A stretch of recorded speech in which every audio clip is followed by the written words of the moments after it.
What's good, Panther Nation? It's your boy Myron McRae, aka Tornado McRae, across the skyways of the internet, here with another episode of Panther Pride TV, your one-stop shop for all your Panther notifications and your Panther obligations. Happy Monday to all of y'all. Hope everything is going good for you.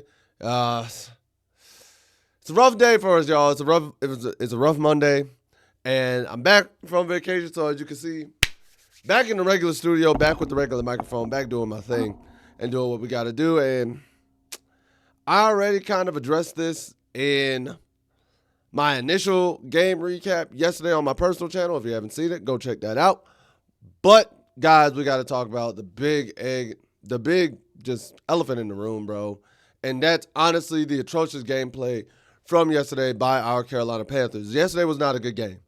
Yesterday was an abysmal game. Yesterday was flat out awful by all accounts. I'm not going to sugarcoat that for you. And I'm not going to sit there and say it was a great game by any means. It really wasn't.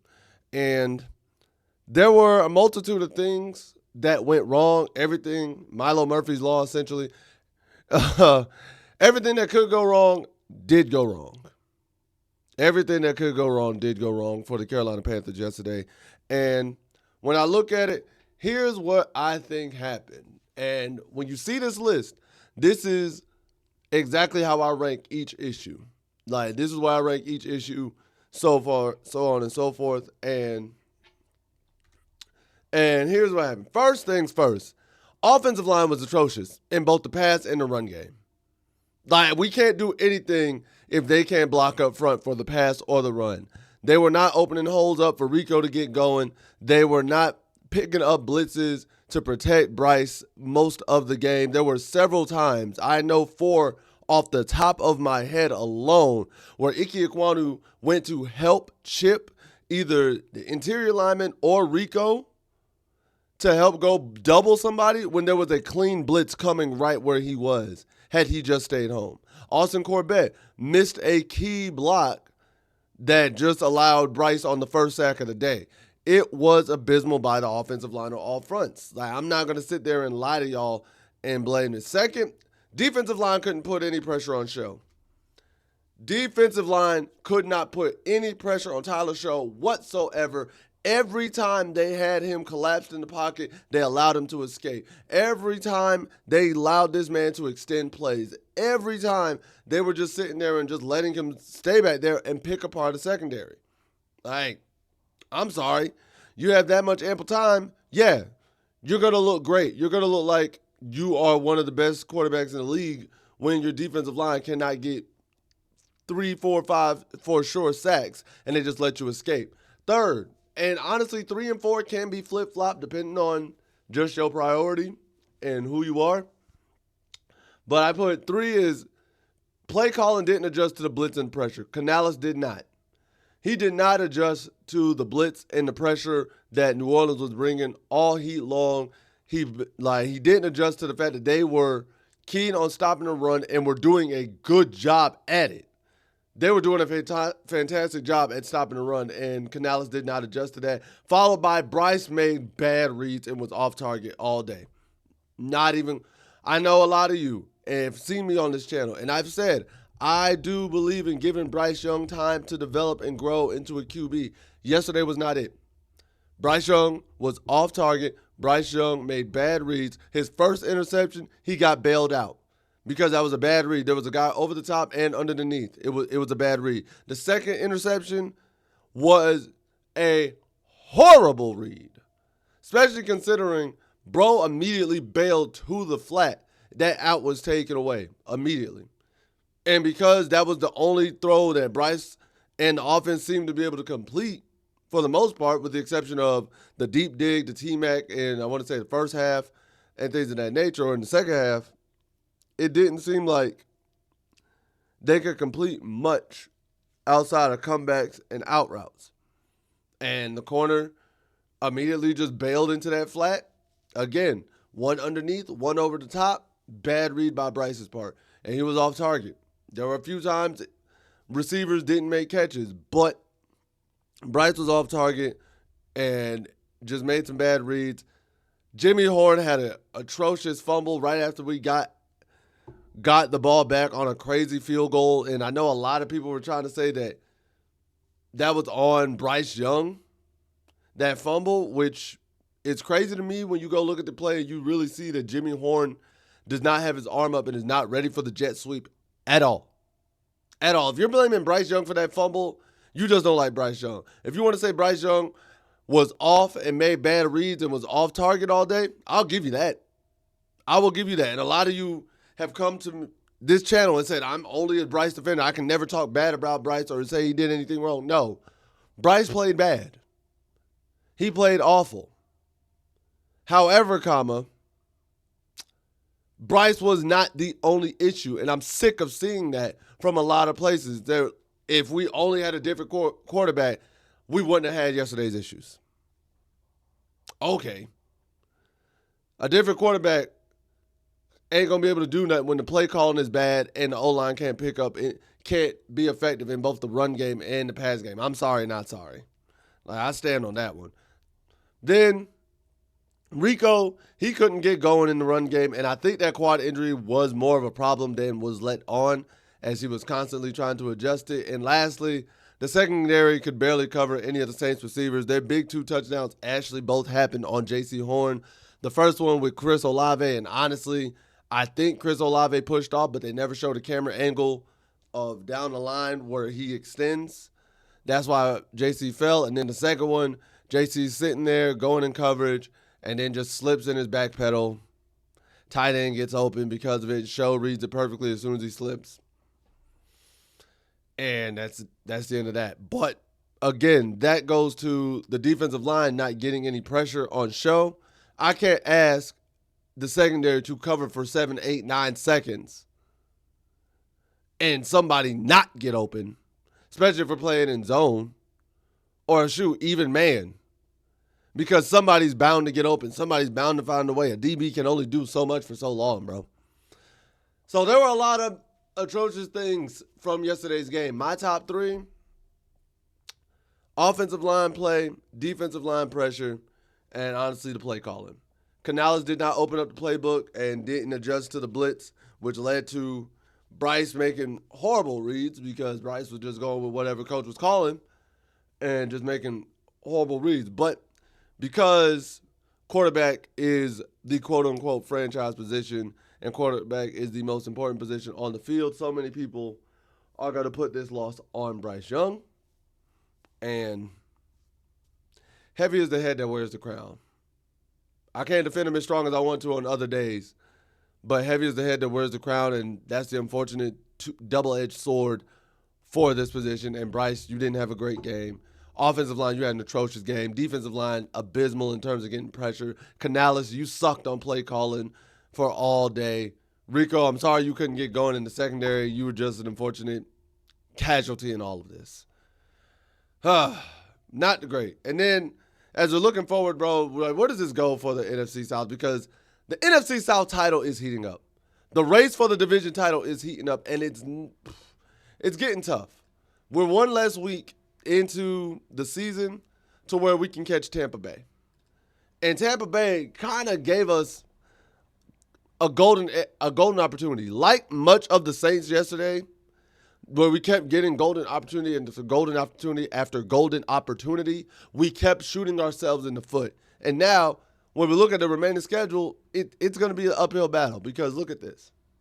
Tampa Bay has Buffalo, the Rams, Arizona, New Orleans, Atlanta, us, Miami, and then us again to finish the year. We have Atlanta, San Francisco, the Rams, New Orleans again, Tampa Bay, Seattle, and then Tampa Bay again. You see how tough of a schedule we have ahead of us? We can't afford to be wasting time and wasting weeks. And this is exactly what I said last week. We can't afford to lose games in games that we should win. Tampa Bay is a great team, and we have to take advantage of every time they stumble. We have to take advantage every time they stumble. Yesterday was an opportunity where they stumbled. They lost to the Patriots. We beat the Saints. We are within one game. We both have 6 wins. They have 4 losses. They have 3 losses. We have 4 at that point. We are right there. But because we dropped the ball versus New Orleans, now we got to hope that they lose to Buffalo next week and we're able to beat Atlanta again, which, guess what? Atlanta is not going to come half-stepping, especially after losing to Minnesota like that. And we're going to Atlanta. You think Atlanta is going to allow us to win, especially considering we beat them 30-0 earlier this year? No. But Carolina, you can't keep playing down to your competition and then wanting to step up versus tough competition. You went from beating the best team in the NFC to losing to the worst team in the NFC. That's not hyperbole. That's not exaggeration. You went from beating the best team in the NFC in the Green Bay Packers in Lambeau to losing to the worst team in the NFC in the Saints at home at Bank of America. Think about that. That's why this is an even worse loss, because you don't get opportunities like that. Tampa Bay hasn't messed up like that.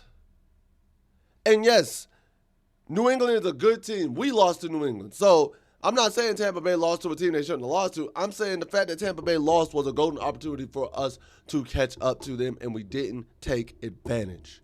And it sucks. So, Carolina, you got to get it together, bro.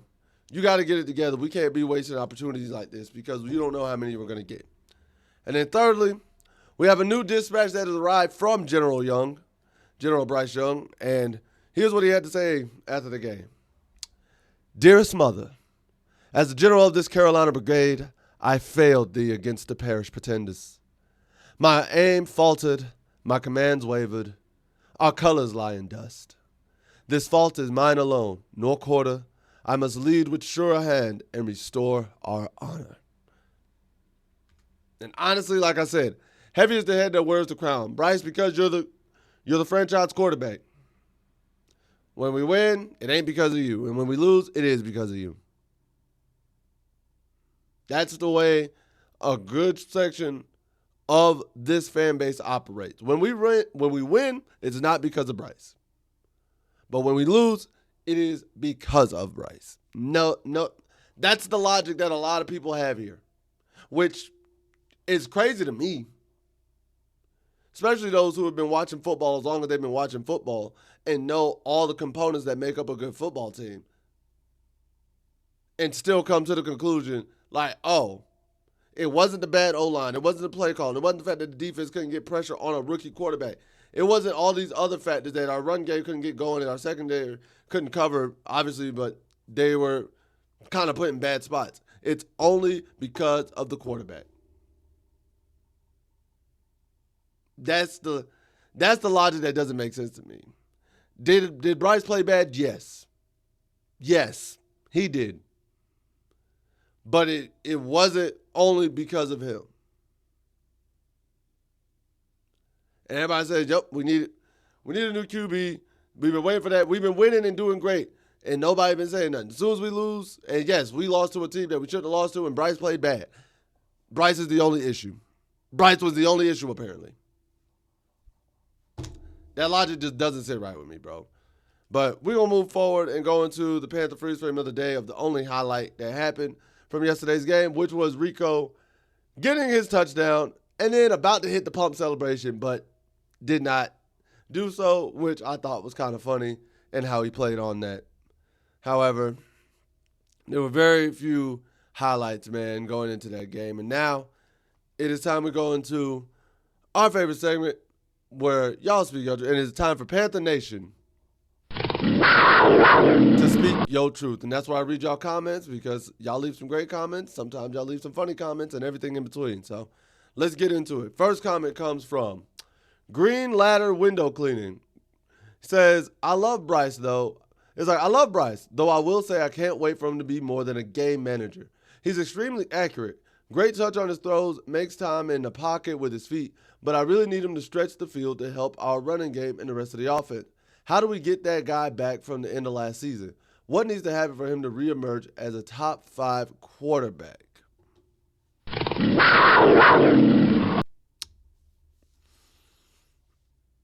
Honestly,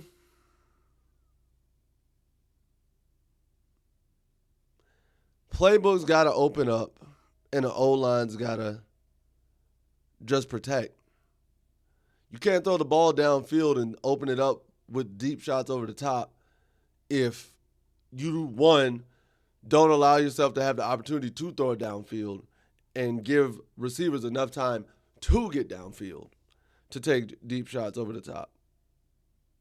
But that's where I think you have to do that.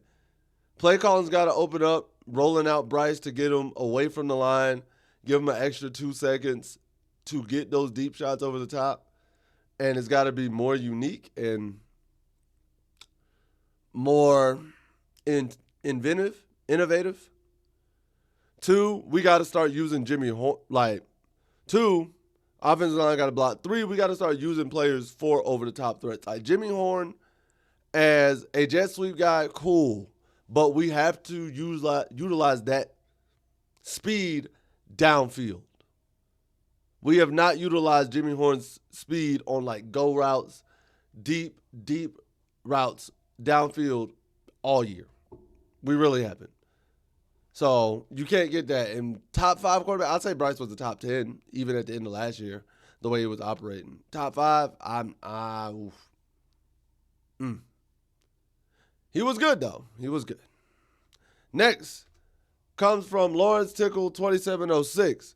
Says, I'm new to the channel. What is your experience working in that area with the Children's Home Society in that particular field?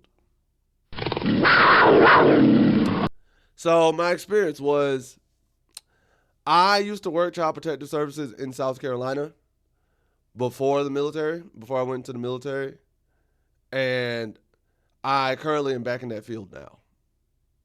So that's my experience in terms of working with Child Protective Services, helping people out, and doing things like that. So I have experience in that field, hence why I like it, and hence why I'm very adamant about it.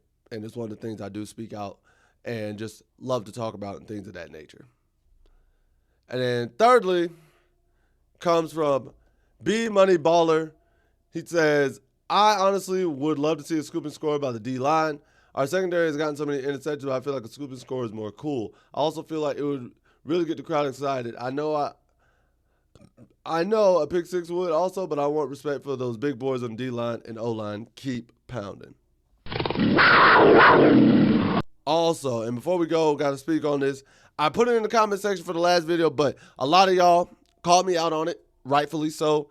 Charles Smith-Wade did have the pick six versus Atlanta, and I totally lapsed on that and forgot about it. So I do apologize, and I'll make sure to do better would you rathers, especially for stuff that has already happened, because I dropped the ball and y'all were like, yo, we had a pick six already. And I totally had a lapse in memory on that one.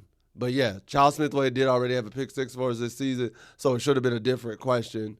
Should have been like a kick return or a punt return versus a scoop and score. That's really what should have been the question. But, guys, that's all I have for today's video. If you like this video, please make sure to like, share, subscribe, and hit that notification bell at the bottom so you can always be notified of when these videos are dropping. Next, comment below and let me know, what were your takeaways from yesterday's game in terms of what were your points, what were your reasons why we lost? And put more than one, because there was more than one reason why we lost. Then, oh, dang, I didn't even realize that. Hold up, y'all. All right, there we go. But like I said, 1, make sure to like, subscribe, hit that notification bell at the bottom so you can always be notified when these videos are dropping. 2, let me know in the comment section below what were your reasons why we lost that game, and put more than one, because there were more than one reason why we lost yesterday's game. I know how some of you get. And 3, it's like there was more than one reason why we lost yesterday's game. Then put down how you think about the road to the NFC South in terms of, can we still steal it? I think we still can. We just have to take advantage of Tampa Bay's mistakes, and just can't play down the competition, man. And 3, make sure if y'all want to see more Panthers content by me or any other content, y'all can follow me at my own personal YouTube, which is at Tornado McRae.